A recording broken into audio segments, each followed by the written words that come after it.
And we're back. Be sure to join us next week. We'll have a very special guest, Jerry McManus, our team leader of our Keller Williams Realty office in Escondido. She'll be sharing with us what makes Keller Williams and especially our office so amazing. Hey, Anthony, we were talking during the break about is now the right time to buy, and I wanted to talk about that during this segment. And specifically, I wanted to talk about how how a buyer can get into a property now. And a lot of people don't realize that they can use, for instance, FHA financing, and all of their down payment and all of their closing costs, everything can be a gift. Yep.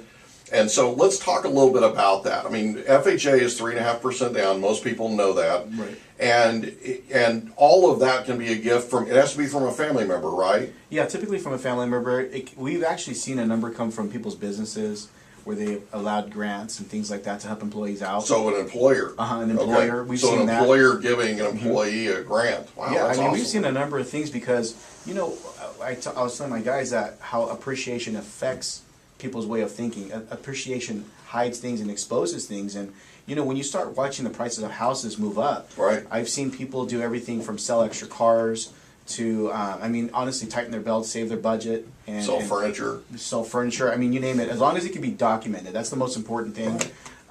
Just throwing cash under the mattress is not one of the things that we want them to do. Well, let's talk about that for a second, too, because I know that's an issue from time to time. Yeah. We do a lot of real estate transactions, Yeah. and I'm a broker owner of that Keller Williams office in Escondido, and we deal a lot with buyers who have cash that's sitting in different places, not necessarily in the mattress, but they may have a safe at home, they may have a safety deposit box at the bank, and they put the cash in the safety deposit box in the safe in the bank, and then when it's time to buy, they go grab it and they put it in the bank real fast, and then we have to try to verify where it is that it came from, right?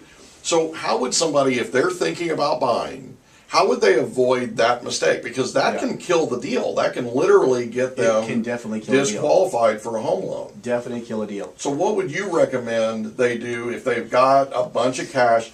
And by the way, another thing that we talk about a lot is, I know we were talking about gift funds a minute ago, one of the things that we recommend is if you're thinking about buying a home and you don't have enough money to buy, one of the things that we always recommend is that you let your family know and your family friends know that you're buying a house. You don't have to go to them with hat in hand and say, hey, how much do you want to contribute to the deal? Because that's not something people want to do. They want to feel independent, right? But you never know about the Aunt Betty who lives in, and this actually happened, by the way, who lives in Ohio.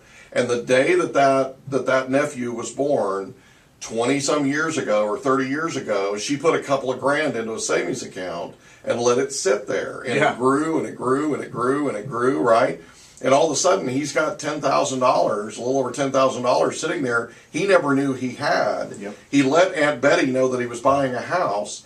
Aunt Betty then sends him a check, right? We had to verify it, of course, and we had no problem verifying it. But it was one of those things where by letting his family know, he came up with a down payment, closing costs, and reserves that he needed to make that thing happen. I've had a few of those. So if you have anybody who's in that type of a situation, they really need to let people know ahead of time. If they have cash, they need to do it ahead of time. How far ahead of time do they need to do it? Well, a caveat to that. So two really main points. The first main point is really sit down with a qualified lender that's going to explain the entire part of the process up front. Right. Because those types of mistakes while you're in escrow, sometimes we can't unwind. So it's important to sit down in the very beginning so they understand what has to be done with the cash, how gifts need to be documented, how paper trails of everything needs to be done. Right. So that's the first most important thing.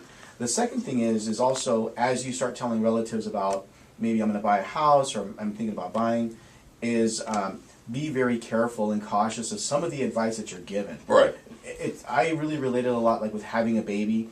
There's you have 1 or 2 or 3 or 4 in your lifetime, but you're not delivering babies all day. Right. Where we are per se in our business. Right. So some people's experiences and complications to the transaction may not be normal, and it's not always the same for everyone. Yeah, and something else to think about too, and this is a caveat to that, make sure that you understand that you want to be talking to somebody like you who's relevant in this business. In other words, you're up to speed, you're up to date with what's going on, you know what's happening, and you see every day that these regs are changing, these guidelines are changing. Exactly. And I mean, it's going to change tomorrow or Monday. It's absolutely crazy how often these things are, and now we've got Obama with his grand, bargain and all that kind of thing, that they're going to change again.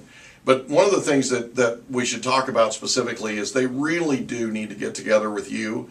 They need to sit down with you, and they need to put a plan together. Exactly. And this needs to be probably 3 months before they buy, right? For sure. Actually, and the thing is that I highly encourage it to be done with the lender and the agent together. Yeah. Because those two things go such hand in hand when offers are being yeah. presented, how it's being structured, especially in this market. If a buyer needs to do what we call like a lender credit to help cover some of that closing, right, versus asking a seller for credit to help cover some of that cost. Right. That could be winning or losing that deal. Yeah. And especially now, because with it being a seller's market in a lot of these different price ranges, right?